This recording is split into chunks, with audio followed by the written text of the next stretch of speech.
Welcome to Bettering Our Community. My name is Suzanne Bernier Robinson. Today we're going to be talking with a young lady who's making a difference in our community.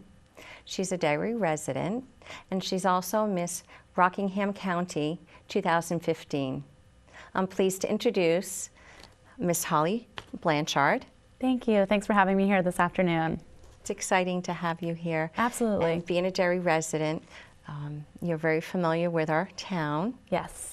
So how long have you been Miss Rockingham County? I was crowned Miss Rockingham County this past July, and since then I have worked throughout the entire Rockingham community and really trying to make a difference in the lives of others with my platform. And I will be competing for the title of Miss New Hampshire as Miss Rockingham County. That's wonderful. Tell me a little bit, is that under the Miss New Hampshire program, the Miss Rockingham County? Yes. So Okay. there are actually 3 levels of competition. There are the local level titles, the state level titles, and then the national level, which is Miss America. So everyone who competes at Miss New Hampshire has won a local title. And this year I happened to win the local title of Miss Rockingham County, which qualified me to then go on to compete at Miss New Hampshire. How many titles are there that women are competing for? This year in particular, there have been 27 local titles. And so some people in the community don't realize that these titles are actually open titles. And so what that means is that pretty much anybody in the state between the ages of 17 and 24 are able to compete for the titles, young women that is. And so, for instance, a couple of years ago, I won the local title of Miss Lakes Region. And even though I'm not from the Lakes Region area, I was able to compete because we are a small state, and if we limited it just to the young women that lived in that area, we would find that our numbers would be down. Exactly. So we like to say that for the most part, all of our local competitions are open, and that way many young women can compete and earn scholarship dollars. I didn't realize that. I figured that Miss Greater Derry came from Derry.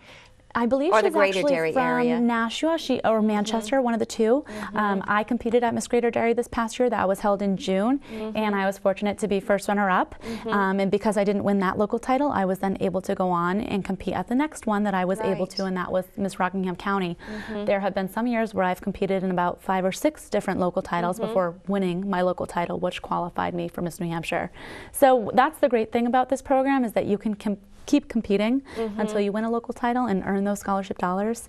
The more times you place, the greater amount So the you scholarship dollars, that is is that the mission of the Miss New Hampshire program, or is it a benefit of participating? Absolutely. So obviously there are a number of pageant systems and organizations out there, but the Miss America organization, which the Miss New Hampshire competition falls under, Oh, it does? yes, is a scholarship program first and foremost. We pride ourselves in the fact that we have given away over $45 million in scholarship across the country, and that's so that we can continue furthering our education.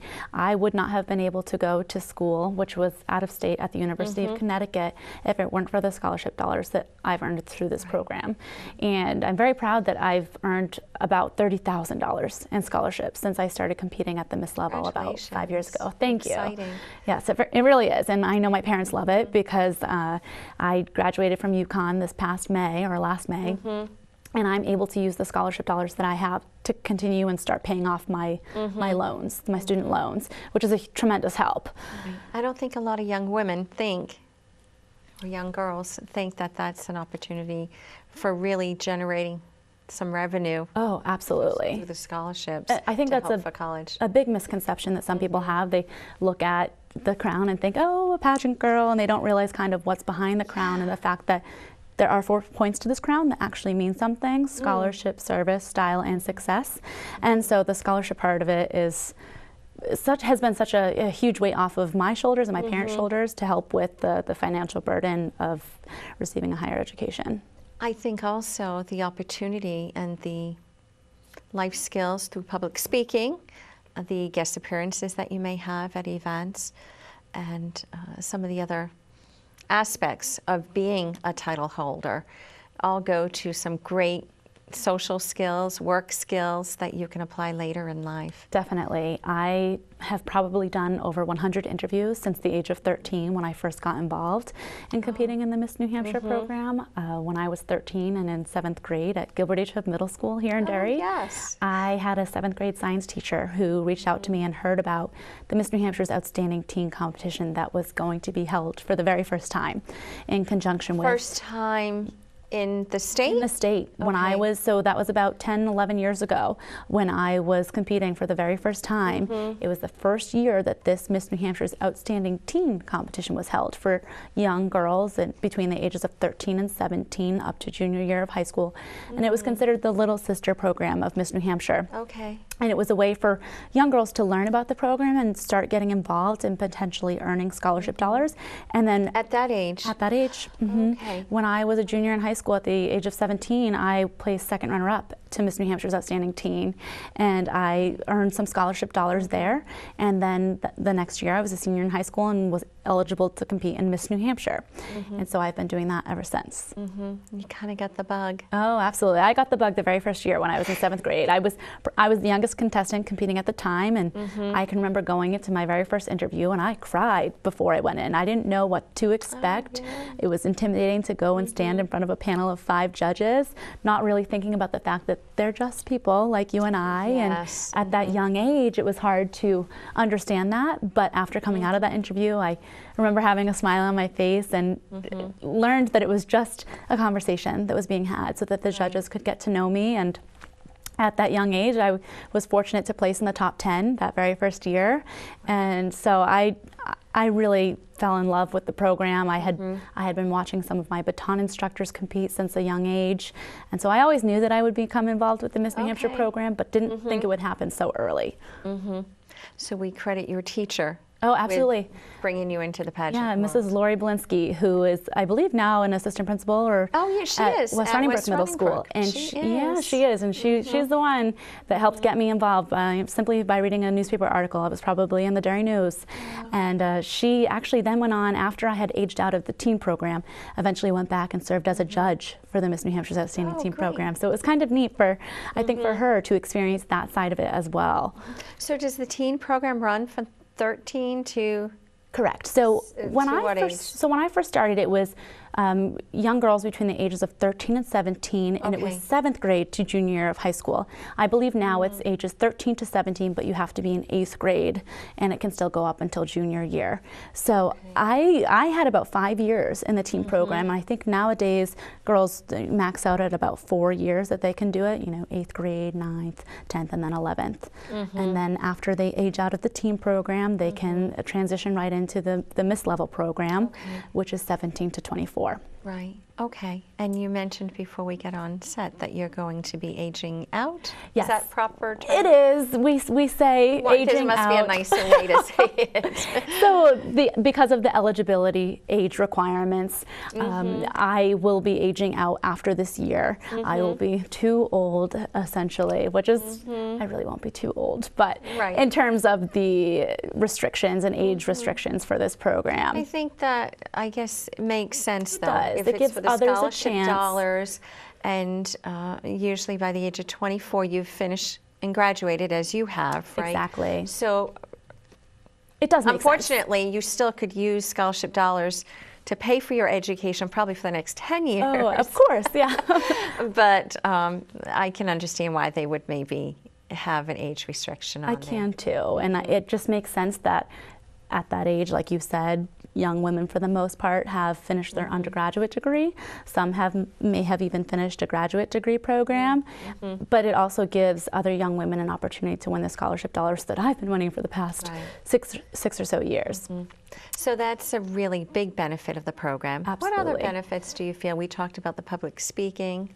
Maybe the public confidence. Speaking, confidence, definitely. The networking that I've made through this program is another. I wouldn't have thought of networking. Definitely. I had the opportunity to intern at WMUR 2 summers ago because I was interested in the broadcast journalism field as a communication sciences major. And so, believe it or not, the host and MC of the Miss New Hampshire competition is Jamie Staten, WMUR sports anchor. And so he had reached out to me. He knew I had an interest in the communications field and said, why don't you come on down for the summer and spend some time with us here at the studio and see if you think that might be something you're interested in. And as much as I loved having the opportunity to intern at WMUR, I realized that wasn't necessarily what I wanted to do for a career. Right. But then it was through Jamie that I actually received the job opportunity I have now because of his connections out in the community. Oh, okay. And so he had heard about an opportunity and a job opening at Make-A-Wish, New Hampshire. Okay. And so he let me know about it and said, I think this sounds like it would be a great position for you. And with your experience in speaking through Miss New Hampshire and just being out in the community, you should try to apply. And so I did, and I was hired about 2.5 months ago. It's exciting. So a lot Thank of you. the skills that you've developed along the way throughout the years I give a lot really of credit. prepared you for. Yes, 100%. I give a lot of credit to the Miss New Hampshire Scholarship Program for giving me the confidence to even sit here and have a conversation with you right now, knowing that this will be on air or online. I think even 4 or 5, 6 years ago when I was first involved or first getting involved at the Miss level, I would have been a little intimidated to sit here and have a conversation. Right. And so I've had opportunities to go on the radio. I've had other opportunities to speak in front of a number of audiences, and so if I hadn't been involved with the Miss New Hampshire Scholarship Program, I don't think I would have that sort of confidence. I was thinking, where would those opportunities come from if you weren't involved in a program like this? Right. And so anytime I'm out in the public speaking about the Miss New Hampshire organization, I just share my own personal experiences and what it's enabled me to do, and the confidence that I've gained from this program, the networking opportunities, the scholarship dollars, the community service projects that I've been able to be involved with. I know I've mentioned to you before that every contestant who competes at the Miss New Hampshire competition or in the Miss New Hampshire program has a personal platform. Right. And so my personal platform is called Charity from the Heart, Giving Time to Make a Difference. Is that an organization or is that a... That's kind of just the title I tag? came up with, because when I was in 7th grade and getting involved with the teen program, I learned about the platform aspect and component of the competition. And I really tried to think about, okay, what at 13 years old, what is there going on in my life that I feel passionate and strongly about? And for me, it was completing community service hours, because at the time, Gilbert H. Hood had a requirement that students had to complete a certain number of community service hours before they completed each grade level.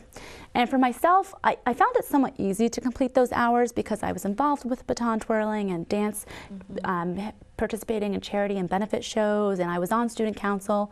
And so I found it pretty easy to get those hours completed, but I noticed that so many of my peers had such a difficult time completing those hours, and it was almost like a burden to complete those hours, and they viewed it as another homework assignment that they didn't enjoy. Yeah, and I loved volunteering. I loved giving back to the community and helping others, and so I felt compelled to create my platform as a way to motivate youth to give back and motivate my peers to make a difference in their communities. So how do you motivate? So when I was in 8th grade, and then again when I attended Pinkerton Academy, I came up with a simple idea of how students in particular could give back, and I created a holiday card drive, and I had my peers and students at my dance and baton studios create holiday cards that I then distributed to nursing homes in the Derry community.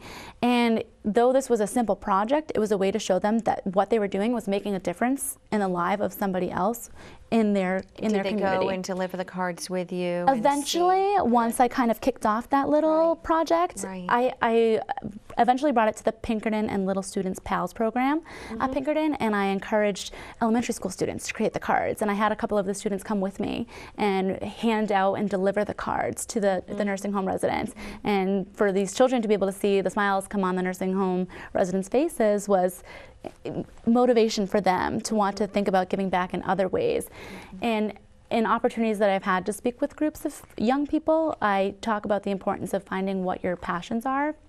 Because if I were to tell a young child, you should go help out at an animal shelter, if they don't like animals, that won't be meaningful for them. Or if they don't like reading to young children, that won't be meaningful for them. So to really find these students' passions will help them become involved in certain charities or organizations that align with their own personal goals and the things that they are interested in. It probably comes a little bit more naturally. If they're passionate about animals and they're doing volunteer work with animals, that love is just going to come through and grow and develop and mature into something that they never would have imagined. Exactly. And I also stress the importance of getting involved because it can lead to other opportunities. I have met so many people through my volunteer opportunities that have, again, networking opportunities and have connections to others. And I have found out about other volunteer opportunities through certain volunteer opportunities that I was already involved with. And so it really just becomes this cycle of people just giving back and continually giving back, and not just because they have to do it, but because they enjoy doing it. Right. I'm sure along the way they'll find what they like and what they don't like too. And that's just as important, to find out what you don't like. Right. But it puts you on a path as far as what maybe you want to pursue in college or as a career. And I am very excited and fortunate that I am now working at Make-A-Wish New Hampshire as the Director of Youth Programs. And though it's speaking specifically to students about the importance of the Make-A-Wish mission and trying to get students involved with Make-A-Wish specifically, I'm still speaking to students about the importance of giving back. And I don't know how many other people can say that their personal passions align with their careers. And so I'm getting to do what I love and have loved doing as a volunteer now as a career. And that's pretty special to me. Was Make-A-Wish one of the foundations that you volunteered for? Believe it or not, it actually wasn't. Well, it's not a local, it's a statewide, but it's not so much local to Derry, so it probably would have been a little harder. Right, and like you said, it's statewide. Our chapter in New Hampshire serves the entire state of New Hampshire. And though I knew a bit about Make-A-Wish, I wasn't directly involved.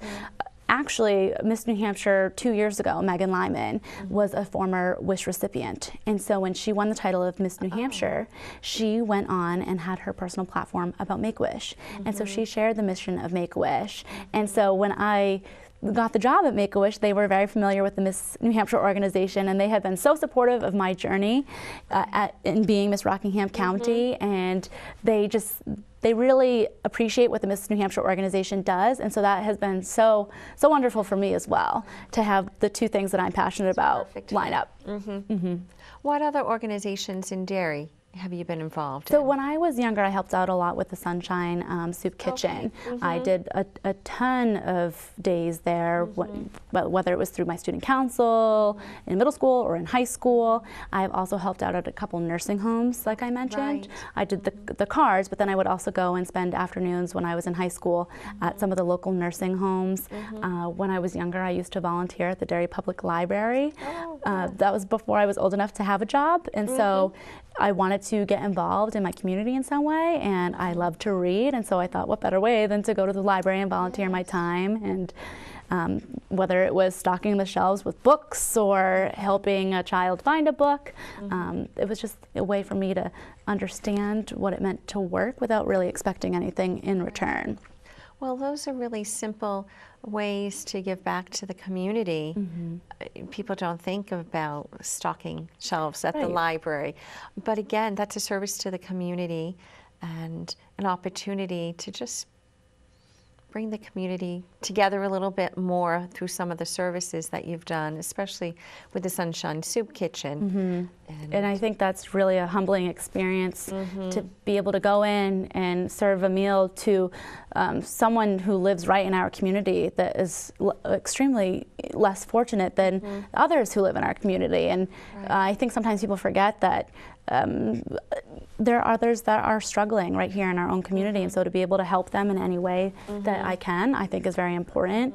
I have also participated in my dance studio's Dancers Making a Difference benefit show, to help a local food pantry as well, and that's the Dance Progression Studio. A dance studio, okay. Yeah, Dance Progressions, and they invite other dance studios to participate as well, just so that it brings other dance studios together to share in the same mission of trying to help out our communities and give back and make a difference. And I have also worked up at Moose Place Homemade Ice Cream for a number of years, and tried to help out with the Relay for Life event that happens in Derry every year. And a couple of years ago, the entire crew and staff at Moose got together and we formed a team. Great. And Good. I was one of the co-captains of the team with one of my other coworkers, and we helped organize that event and walk the laps around the Pinkerton track, and we sold the paper moons and stars at our shop to raise funds as well. And that was a way to show my fellow coworkers that you can get involved and give back while you're working, and you can do it with your friends or your peers. It doesn't have to be going out by yourself and trying to save the world. You can do it with a group of your friends, or you can do it with your family. And so I've tried to stress to people who say, I don't have time to volunteer, I don't have time to give back, that you don't have to do it every day or every month. Even if you're doing it once a year or every other month, it's still making a difference in some way. Well, I think sometimes people forget there's, are you also a twirler? I am. I twirl with the AmeriKids Baton Twirling Studio out of Auburn. Okay, so even by your performances, say at Derry Fest or during the holiday parade, Yes. I mean, those are ways of providing a service of entertainment to the community. To me, that is also, you know, a volunteer opportunity. It's doing something that you're passionate about, but you're providing something to the community that they normally maybe wouldn't get. Yes. And you mentioned the library again, just stocking those shelves. It's not always to the most needy in the community. There are ways to volunteer and serve others that are unexpected, I guess, and that maybe get overlooked sometimes. Absolutely. And I try to find any opportunity I can to give back. It doesn't have to be the most incredible event, the most meaningful event. Even if you're doing something that nobody knows about, like stocking shelves at a library, it's still making a difference in some way. And I know the librarians were very appreciative of that. And so it still made me feel good inside to know that I made even the slightest bit of a difference. It took some stress off of their daily job and allowed them to have more time to do something else. So there are so many different ways that people, especially young people, can get involved and give back. Even if a young person wanted to rake their neighbor's leaves in their yard, it's still, that's, you know, you're helping somebody in your community, in your neighborhood, and not expecting to be paid for it. Right. This past winter especially, with all the snow. Sometimes young people can get together and shovel an elderly neighbor's driveway. There's so many opportunities out there. So I think once you understand the concept of just serving others, it's easy to find those. And it's taking the time. But like you said, some of them don't take very long to do. And even if it's just once a year, that commitment and that opportunity serves a purpose. Yeah, and there's actually a quote, and I'm not sure who it's by, but I love it, and it says that volunteers don't necessarily have the time, but they have the heart. And that's why, that's kind of where the title of my platform comes from, Charity from the Heart, giving time to make a difference, because that's what it's all about. It comes from the heart, and you do it because you know that you're impacting somebody else's life or affecting your community in a positive way. And I think that in doing that, you can feel great about what you're doing. I was just going to ask, and I think you've answered it, the rewards and benefits of volunteering. And I might have mentioned this before, I think I did, that I've made so many friends through volunteering, and that's not something that people always think about either. They think... No, you didn't mention that, but it's true, because you've got a common passion and goal there. Exactly, and when you find those opportunities that you are passionate about, you're working with people who also share the same passions, and then you might find other opportunities or have other interests in common that you just never know what could come out of a volunteer experience like that. It's exciting to hear you talk about it. Thanks. And contagious. So I hope some of our viewers, especially the younger viewers that are in their teens, that realize the value to serving others. It's important. Yes, it really is. And that's something you can do at any age. Absolutely, and I think it's important that it's instilled at a young age, because then these young children grow up to become adults and citizens in their communities and still have a passion for giving back as they get older. Right. Well, let's talk about your talent a little bit. Sure, yes. Are you a twirler or a singer or So dancer? I got a lot have of been talents. twirling batons since I was 4 years old.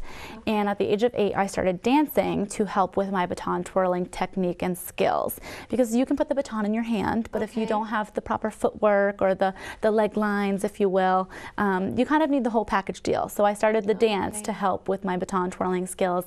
And I quickly found that my passion for dance was about here with the baton and was starting to become here. And so I really tried to think about how I could combine my love for both baton twirling and dance. And so I do a dance twirl for my portion of the talent competition. Is that what it's called officially, a dance twirl? Most girls that do the baton twirling phase for their talent for the talent phase of competition call it a dance twirl. Okay. Some girls in other states will say baton twirling, but I think it just flows a little nicer and sounds nicer to call it a dance twirl. And there have been some years where I'll actually put the baton down and do a bit of dance work and then pick the baton back up. But this year I keep the baton in my hand the whole time and incorporate the dance footwork and dance technique into that routine. And so I will be doing a dance twirl at Miss New Hampshire to a routine called Show Me How You Burlesque from the movie Burlesque. Okay. Yeah, it sounds more creative, dance twirl. Yes, yeah, I like the sound of it. Do you get nervous when you're I do get a little bit nervous. before or during the whole? Right before I step onto the stage, and I think that's natural for me. I would be concerned if I didn't get nervous before I went out. It's more so the adrenaline that I get right before I'm about to step onto that stage. And I've been doing this for 19 years, so it's what I love to do. It's the thing that I'm most confident doing. But you never know what could happen when you're out there. People associate a drop of the baton as a mistake, and it does happen, but I'm hopeful that if that were to happen, the judges could look past it. And I'm excited because for the past 2 years, I was the overall talent winner at Miss New Hampshire. Oh, wow. And so last year I won the preliminary talent and then won the overall talent. So I'm excited to do my routine once again this year and really show the audience my passion for baton twirling. And it changes year to year. The talent? Right. Not necessarily the talent, but your routine. It does. Imagine you need to. You can tweak it. This year I'll be using the same piece of music that I used last year because it worked for me. Okay. And where this is my last year competing, I figure I'm confident in this routine. I like the music. The audience seemed to like it last year. The judges also liked it. So I figured why change something that worked for me. And but I have changed up the routine a little bit, added in some new tricks and changed around the flow of things a bit. But some girls or some young women will use the same routine year after year because it works for them. And some say, okay, I think it's time for a change. Right. So it's when you're ready. Right, absolutely. Do you get requests for appearances as Miss Rockingham County? Every once in a while, I do. My local directors, who are also volunteers through the Miss New Hampshire Scholarship Program as the directors of Miss Rockingham County, find opportunities for me to become involved in the community as well. Most recently, I was at an event called the Homeland Heroes Foundation, and it was a spring fling event. And there's a local woman from the Salem-Windham area who started this foundation as a way to help out veterans and their families after coming back from being overseas. And she invited some of the local title holders, and in being Miss Rockingham County, she wanted me to be there as well, and just went around helping with selling raffles and things of that nature. And it's just a great way to be out in the community and talking with others. And like I said, with the volunteer opportunities, it could lead to other opportunities. So it really sounds like the Miss New Hampshire Scholarship Program has shaped who you are today. Definitely. I would absolutely 100% say that has helped shaped me into the young woman that I am today.